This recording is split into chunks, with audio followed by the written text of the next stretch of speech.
अभी हम हिंदुस्तान में खड़े हैं और हिंदुस्तान में इसलिए खड़े हैं कि नेपाल पुलिस नेपाल में हमको खड़ा होकर रिपोर्टिंग नहीं करने दिया। हम कोसी बैराज पे जा रहे थे तो यहाँ पे लिखा हुआ है भारत में पधारने हेतु धन्यवाद। तो ये बोर्ड जो है वो भारत में लगा हुआ है और वहाँ पे एगो माइल स्टोन लगा हुआ है, भारत 206 लिखा हुआ है, आप देख सकते हैं। वो रोड जो है वो नेपाल में है, ये जो बीच का जो पोर्शन है वो नेपाल हिंदुस्तान में दोनों है और इधर जो है वो हिंदुस्तान का एरिया है, ये हिंदुस्तान का सब घर है और बीच में जो है नो मैंस लैंड है, जो है इधर घर नहीं बना सकते, लेकिन जानवर इस साइड से उस साइड जा सकता है, पशु पक्षी जा सकता है, बाढ़ का पानी इधर से उधर उधर से इधर जा सकता है, लेकिन एगो पत्रकार नहीं जा सकता है। नेपाल का प्रशासन जो है हम लोगों को रोक लिया। नेपाल सरकार से विनती है कि आपके भी बहुत सारे लोग हिंदुस्तान में आते हैं, नौकरी के लिए आते हैं, घूमने के लिए आते हैं और बहुत सारे चीज़ों को खरीदने के लिए आते हैं। वैसे ही हिंदुस्तान के बहुत सारे लोग नेपाल में जाते हैं, आँख का ऑपरेशन कराने जाते हैं, घूमने के लिए जाते हैं, या हमारे जैसे लोग जो है पत्रकारिता करने के लिए जाते हैं। कोरोना के बाद से सब कुछ खुल गया। नेपाल में भी देख लीजिए डीजे बज रहा है, पूरा उधर सब डीजे बज रहा है, हिंदुस्तान में भी डीजे बज रहा है। नेपाल के लोग हिंदुस्तान में धड़ल्ले से आ जा रहे हैं। हिंदुस्तान पुलिस जो है नेपाल के लोगों को अपना छोटा भाई मानती है, ज़्यादा चेक चुक भी नहीं करती है, सिर्फ और सिर्फ दारू और कोई अवैध सामान नहीं है तो आपको आने देती है। लेकिन हिंदुस्तान के लोगों को नेपाल पुलिस नहीं जाने दे रही है। उसमें नेपाल के पुलिस के छोटे अधिकारियों की गलती नहीं है, बड़े अधिकारियों की गलती है और सरकार की गलती है। तो सरकार से विनती करना चाहते हैं कि मित्रता निभाइए। आप लोग मित्र राष्ट्र हैं हमारे, और आपके देश में जो है हिंदुस्तान जो है क्या क्या सप्लाई करता है बताने की जरूरत नहीं है। बताऊंगा तो इसका मतलब ये हो गया कि मैं आपको नीचा दिखा रहा हूं। तो हिंदुस्तान जब दिल बड़ा करके आप लोगों को जो है अपने दिल में जगह दे सकता है, तो हिंदुस्तान के लोगों को भी आप लोग दिल बड़ा करके दिल में जगह दीजिए। अगर आप लोग दिल में जगह दिए होते तो हम कोसी बैराज पे जाते, और कोसी बैराज की वजह से पूरा बिहार डूब जाता है, वहाँ पे भ्रष्टाचार होता है, उस चीज़ों को दिखाते। उसमें नेपाल के बारे में हम कुछ नहीं बोलते, लेकिन बिहार के लोगों का भला हो जाता, हिंदुस्तान के लोगों का भला हो जाता। ओली तो सिर्फ गोली मारते थे, सिर्फ औकात कुछ नहीं था ओली का, लेकिन फिर भी सिर्फ और सिर्फ बॉर्डर पे खड़े लोगों को गोली चलवाते थे वो, चूँकि वो चाइना के इशारे पे काम करते थे। अभी सुनने में आया कि नेपाल में एक अच्छी सरकार बनी है। तो मैं आप लोगों से विनती करना चाहता हूं कि नेपाल सरकार तक इस वीडियो को पहुंचाइए, ताकि हिंदुस्तान और नेपाल के बॉर्डर पे जो है जो रोक लिया जा रहा है लोगों को, और तस्करों को नहीं रोका जा रहा है, लोगों को रोक लिया जा रहा है, तो ये सब खत्म हो और लोगों को, पत्रकारों को आसानी से नेपाल में जाने दिया जाए और नेपाल के लोग आसानी से हिंदुस्तान में आ सके। वरना आज नेपाल अगर बैन लगाया है, कल हिंदुस्तान भी बैन लगा देगा तो समस्या दोनों देशों के लोगों को होगा, और इसमें दोनों देश के लोगों की कोई गलती नहीं है। फिर से कह देना चाहता हूँ। चलिए, कुछ लोग यहाँ पे हैं, उन लोगों को मैं बुला के जो है क्या क्या समस्या होता है उस बारे में जानने का प्रयास कर रहा हूँ।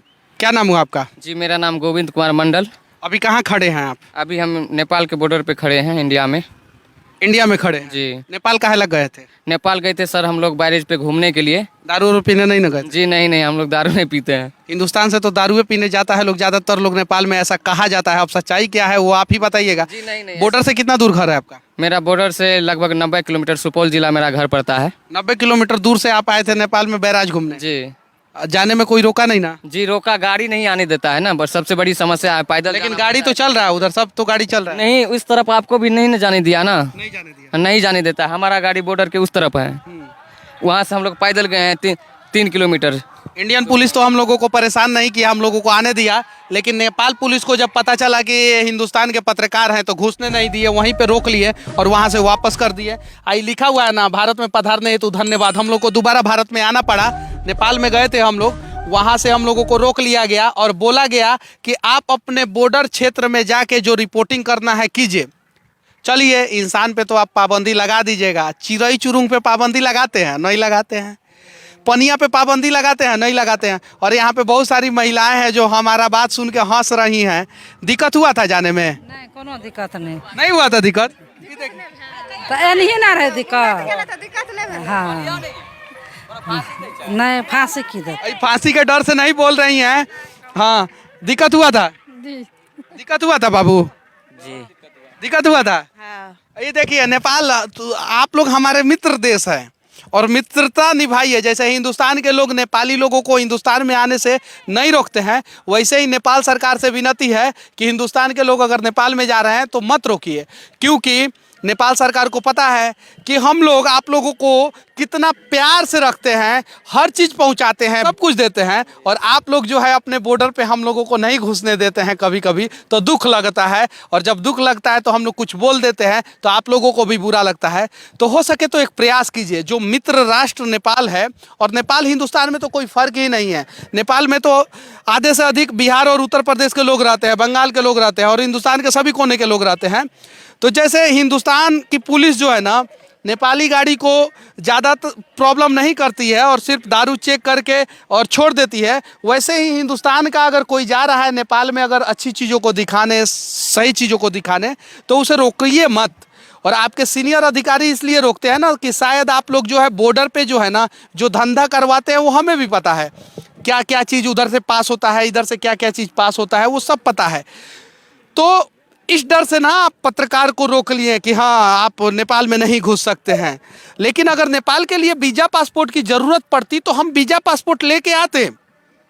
अब वीज़ा पासपोर्ट की ज़रूरत तो पड़ती नहीं है नेपाल के लिए, इसलिए हम लोग बिना वीज़ा पासपोर्ट आए, और जो भी होता है वो बॉर्डर पे होता है। तो हम तो पैसा दे के घुसेंगे नहीं, तो वादा करते हैं, क्योंकि हम लोग घूस दे के नहीं घुसेंगे। हम लोग ईमानदारी से घुसने का प्रयास किया, हम लोगों को नहीं घुसने दिया गया। अगर घूस दे देते तो शायद घुसने दिया जाता। हालांकि नेपाल बॉर्डर पे जो पुलिस है उनको तहे दिल से धन्यवाद, और जो हिंदुस्तान बॉर्डर पे जो पुलिस है उनको भी तहे दिल से धन्यवाद। बस यही कहेंगे कि नियम कानून सबके लिए बराबर होना चाहिए। हम कोसी बैराज पे जा रहे थे, और देखिए ये गाड़ी जो है वो बिहार सरकार की गाड़ी है, और ये डायरेक्ट चली जाएगी। क्यों चली जाएगी? कि कोसी बैराज पे जाना है इसको, और ये बिहार सरकार की गाड़ी है। प्राइवेट गाड़ी पे भी बिहार सरकार का बोर्ड लोगो लगा के जो है आदमी घुस जाता है, उधर से दारू इधर से दारू तस्करी करता है, उसका कोई जांच नहीं। लेकिन एक पत्रकार जाएगा तो सारा सच्चाई दिखाएगा, इसलिए डर गए। वो दिख रहा है वो कौन देश है? वो है नेपाल। ये दिख रहा है ये कौन देश है? ये है हिंदुस्तान। हम नेपाल और हिंदुस्तान के बीच में खड़े हैं। जानते हैं काहे कि नेपाल से हम लोग बहुत प्यार करते हैं, और नेपाल भी हम लोगों से बहुत प्यार करता है। इसीलिए नेपाल और हिंदुस्तान के लोग एक दूसरे देश में बिना वीजा पासपोर्ट चले जाते हैं। कभी कभी ओली जैसा प्रधानमंत्री नेपाल में बन जाते हैं, जो गोली चलवा देते हैं तो तनाव बढ़ जाता है। तो इस तनाव को हम लोग दूर करेंगे, और नेपाल को हम लोग अपने दिल में जगह देंगे, और नेपाल हम लोगों को अपने दिल में जगह देगा। क्योंकि हमारी मित्रता जो है ना, वो रामायण से चली आ रही है। राम जी का शादी नेपाल में हुआ था, तो नेपाल को इसलिए हम लोग बहुत ज़्यादा प्यार करते हैं। बाकी हिंदुस्तान नेपाल के बॉर्डर से खड़े होकर सच तक के लिए मैं मनीष कश्यप, जय हिंद।